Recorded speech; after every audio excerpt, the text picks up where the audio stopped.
Hello दोस्त, कैसे हैं आप लोग। हमें विश्वास है कि आप लोग अच्छे ही होंगे। आज हम वर्णों के उच्चारण स्थान के बारे में चर्चा करेंगे। इसके पहले वाले वीडियो में हमने स्वर और व्यंजन के बारे में बताया था, तो आज वर्णों के उच्चारण स्थान के बारे में चर्चा करते हैं। जैसा कि आप लोग जानते हैं कि 52 वर्ण होते हैं और इन वर्णों को देखा जाए तो गले से लेकर के मुंह तक अलग अलग तरीक़ों से निकलती हैं। जैसे कुछ ध्वनियाँ गले से निकलती हैं, डायरेक्ट बाहर आती हैं, और कुछ ध्वनियाँ गले से निकलने के बाद जीभ तालु से होकर के बाहर आती हैं, और कुछ ध्वनियाँ होठ से आती हैं, यानी गले से निकलने के बाद जिनका प्रयोग हम होठ से करते हैं। तो इसी को देखते हुए उच्चारण स्थान को इसी को देखते हुए इनके स्थान भी निर्धारित कर दिए गए हैं। जैसे आप लोग देखिए, सबसे पहले हम कंठ की बात करेंगे, क्योंकि ध्वनियाँ सबसे पहले कंठ से ही निकलती हैं। तो सबसे पहले बात करते हैं कंठ की। कंठ में क्या है, कंठ में कौन कौन सी ध्वनियाँ आती हैं, इसको सबसे पहले एक चीज़ और आप समझ लीजिए कि इतनी सारी ध्वनियाँ, इतनी सारे वर्ण हैं, 52 वर्ण हैं, इनको अगर हम इस तरह से करके देखें कि क कंठ है, ज तालु है, ट मूर्धा है, इस तरह से याद करना काफ़ी मुश्किल हो जाएगा। ठीक है, तो हमने संस्कृत में कुछ इसके सूत्र दिए गए हैं जिनके माध्यम से बहुत आसानी से जो है हम लोग इकट्ठे, यानी एक ही समय में जो है एक ही बार में पूरे वर्ड को याद कर सकते हैं। जैसे मान के चलिए कि पूरे सूत्र को देखा जाए तो करीब करीब 1 2 3 4 5 1 2 3 4 5 और कुछ छोटे छोटे सूत्र हैं जिनको याद करना काफ़ी आसान है। तो पूरे 52 वर्ण को हम एक ही जगह पर जो है समेट दिए हैं, और इसी के आधार पर आज हम इसकी चर्चा करेंगे। चलिए शुरू करते हैं। सबसे पहले हमने बताया कि सबसे पहले हम बात करेंगे कंठ की। कंठ के लिए सूत्र बनाया गया है अकुह विसर्जनीया नाम कंठ। अकुह विसर्जनीया नाम कंठ। यहाँ पर अ का मतलब होता है अ और आ। यहाँ पर अ का मतलब होता है अ और आ। कु का मतलब होता है क वर्ग, अर्थात क ख ग घ अंगा, यानी कु का मतलब यहाँ पर हो गया क वर्ग, क ख ग घ अंगा तक हो गया। यहाँ पर ह, जो ह दिया गया है, इसका मतलब होता है ह। विसर्जनीय नाम, विसर्जनीय नाम मतलब होता है विसर्ग, अर्थात अ आ क ख ग घ अंगा ह और विसर्ग, ये कंठ के अंतर्गत आते हैं। जैसा कि आप लोग इसको बोल करके भी समझ सकते हैं, अ आ क ख ग घ अंगा ह अ। आप जब भी इसको बोलेंगे तो आप देखेंगे कि सीधे गले से जो है वायु ध्वनियाँ बाहर निकलती हैं, न इससे जीभ टच होता है, न तालु टच होता है, न होठ टच होते हैं। तो आप लोग इसको बोल के भी देख सकते हैं और इस सूत्र के माध्यम से इन वर्णों को याद भी कर सकते हैं। चलिए आगे देखते हैं। इसके बाद आती है तालु का। तालु का मतलब ये होता है जीभ से ऊपर वाला हिस्सा, यानी जीभ जो है जब ऊपर टच करती है तो इसका मतलब है वो तालु को टच कर रही है। तालु, तालु के लिए सूत्र बनाया गया है इचिव सा नाम तालु। इचिव सा नाम तालु। चाहे तो आप लोग इसको लिख भी सकते हैं, या अगर कहीं से किताब में लिखा हुआ मिल जाए तो भी ठीक है। तालु, यहाँ पर ई का मतलब होता है छोटी ई, बड़ी ई। चू का मतलब होता है च वर्ग, यानी च छ ज झ इय, यानी ई का मतलब होता है छोटी ई बड़ी ई, और चू का मतलब होता है च वर्ग, यानी च से लेकर के इया तक। ठीक है, यहाँ पे श का मतलब होता है बड़ा श। यहाँ पे बड़ा श हमने लिखा हुआ है तो बड़ा श हो गया।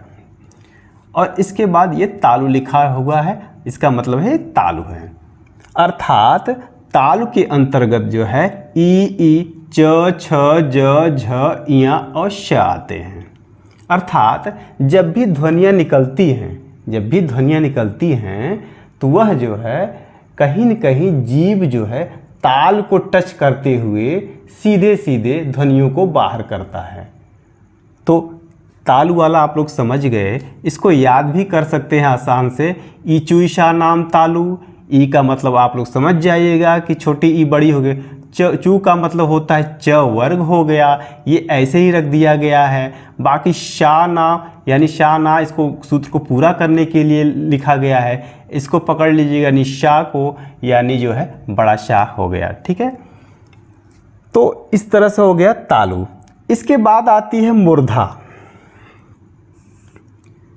मूर्धा का मतलब ये होता है कि जब हम जीभ को एक तरह से मोड़ करके जब हम वर्णों का उच्चारण करते हैं तब वह मूर्धा की कैटेगरी में आता है। इसको देख लीजिए, इसके अंतर्गत एक सूत्र बनाया गया है, ऋटुर्षाणाम मूर्धा। री का मतलब होता है री, और एक री संस्कृत में चला आया है क्योंकि ये सूत्र संस्कृत से बना हुआ है। तो इस संस्कृत के सूत्र के आधार पर इस री को भी इन्होंने इसमें शामिल किया। पहले प्रयोग होता था, अब इसका प्रयोग नहीं हो रहा है। ऋटुर्षाणाम मूर्धा। टू का मतलब होता है ट वर्ग, यानी ट ठ ड ढ ड़। र का मतलब होता है र, आप लोग जानते ही हैं। अब ये जो है खट्टी सा जिसको बोलते हो आप लोग, ये श हो गया। अर्थात री री ट ठ ड ढ ड़ र श, ये हो गया मूर्धा। जो एक ही सूत्र में आप लोग इतने वर्णों को इकट्ठे ही सीख सकते हैं, ऋटुर्षाणाम मूर्धा।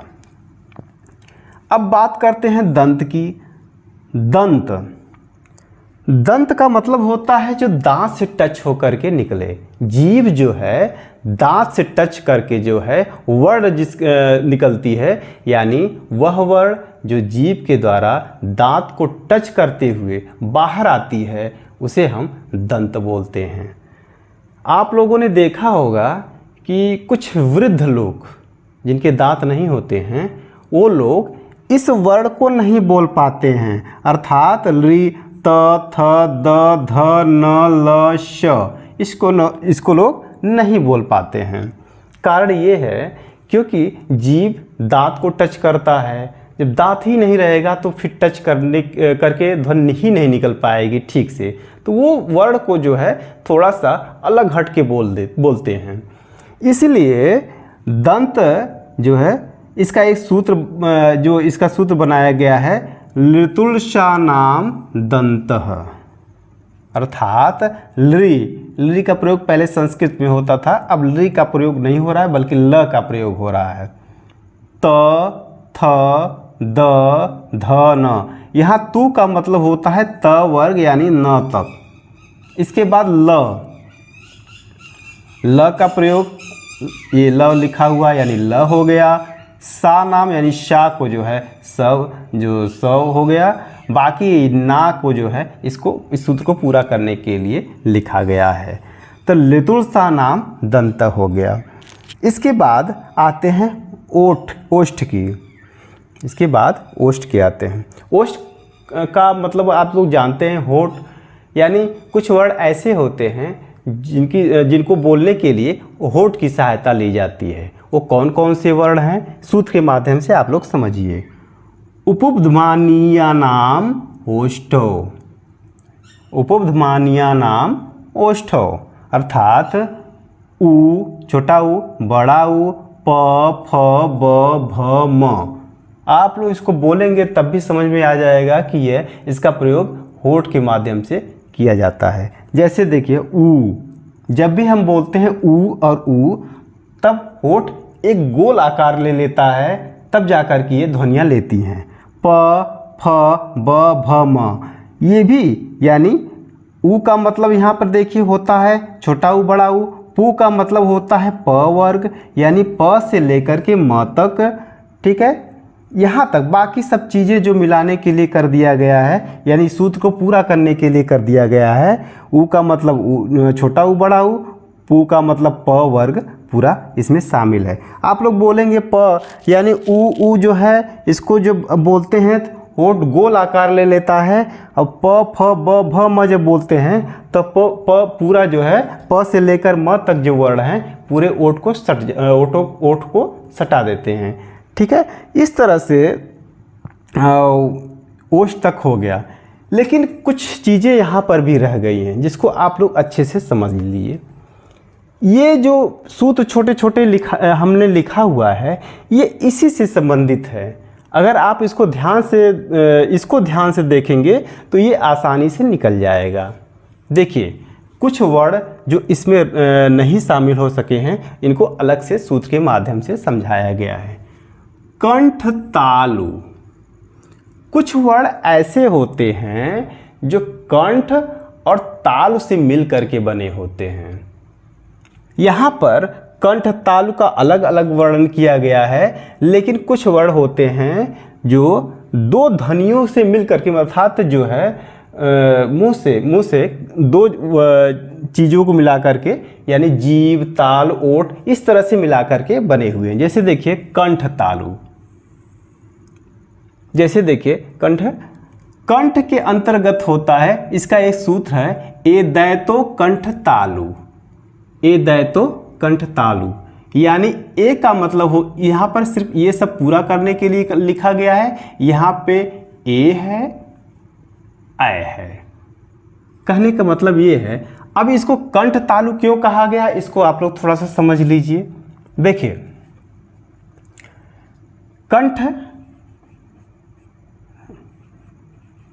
कंठ धन तालु बराबर ए ऐ। देखिए ए हमने इसके पहले वाले जो है जब हमने पढ़ाया था स्वर के बारे में तो हमने बताया था कि ये संयुक्त व्यंजन है। ए कैसे लिखा जाता है? अ प्लस ई बराबर ए, अ प्लस बड़ी ई बराबर ऐ हो गया।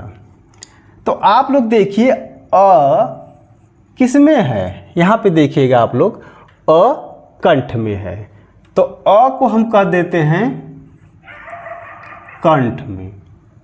इसके बाद क्योंकि ये संयुक्त ए जो संयुक्त व्यंजन है ई किस में आता है? तालु में। ये जो है किस में आता है?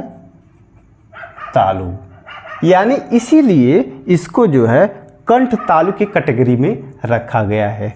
तो आप लोग अगर ये समझ जाएंगे कि ए किससे मिलकर के बना हुआ है, अ प्लस ई मिल के बना हुआ है, तब आप लोग एकदम आसानी से इसको समझ सकते हैं कि अ तो कंठ में आता है, ई तालु में आता है, तो दोनों को मिलाने के बाद ही इसीलिए इसको कंठ तालु के रूप में रखा गया है। तो आप लोग इसको समझ गए होंगे। चलिए इसके आगे और देखते हैं। चलिए कंठोष्ठ, ओ दौ तो कंठोष्ठ, यानी ओ को हम लोग क्या बोलते हैं? कंठोष, यानी कंठ और ओष्ठ से, यानी ओ किससे मिलके बना हुआ है? कंठ और ओष्ठ से मिलकर के बना हुआ है। कैसे? इसको भी देख लीजिए। ये भी संयुक्त व्यंजन है। अ प्लस उ बराबर ओ, अ प्लस उ बराबर ओ, अ प्लस बड़ा उ बराबर ओ। इसको देखिए अ किस में आता है? कंठ में, यानी अ किस में आता है? कंठ में। ऊ किस में आता है ये भी देख लीजिए यहाँ पर। ऊ होस्ट में आता है। ऊ किस में आता है? होस्ट में। यहाँ पर भी आप लोग ओ औ का निर्माण किससे हुआ है, अगर ये आप पता कर लेते हैं तब आप लोग यहीं से कंफर्म कर लेंगे कि ये अ उ अर्थात इसका मतलब है कंठ, उ का मतलब जो है ओष्ठ। इस तरह से इसका ये कंठोष्ठ आते हैं। एक चीज़ और आते हैं वकार दंतोष्ठ। वकार दंतोष्ठ वह जो होता है इसको माना जाता है दंतोष्ठ। इसको आप लोग याद कर लीजिएगा। वह जो है दंतोष्ठ यानी दंत और ओठ के अंतर्गत आता है। नासिक्य जैसा कि हमने बताया है, हालांकि यहाँ पे भी देखिए या है, अंगा है, ये ताल और कंठ में आते हैं, लेकिन इनको नासिक की भी बोला जाता है। और नासिक में कौन कौन से हैं? य, म, र, अंगा, ड़, न। मतलब वर्गीय व्यंजन स्पर्श व्यंजन का सबसे लास्ट वाला जो वर्ण है, जितने पांचों वर्णों के वो जो है इसमें रखे गए हैं, यानी य, म, ड़, अंग, ड़, न, ये जो है आते हैं नासिक के अंतर्गत। आप लोग बोलेंगे तभी इसको समझ में आ जाए। य जब भी बोलते हैं तो नासिका से कुछ न कुछ आवाज़ निकलती, नाक से आवाज़ निकलती। म, अंग, ड़, न, तो ये नासिक के अंतर्गत आते हैं। तो दोस्तों मैं इस वीडियो को बहुत बड़ा नहीं करना चाहता हूँ, तो आप लोग समझ भी गए होंगे। और आप लोग कमेंट नहीं कर रहे हैं, इसको कमेंट करिए, लाइक करिए, शेयर करिए, और कमेंट के माध्यम से आप लोग बताइए कि आप लोगों को कैसा लगा। ठीक है, और जो भी त्रुटियाँ, हालांकि त्रुटि तो नहीं है, जो भी होगा आपके समझ में जैसे भी आता है आप लोग कमेंट के माध्यम से ज़रूर बताइएगा। Thank you.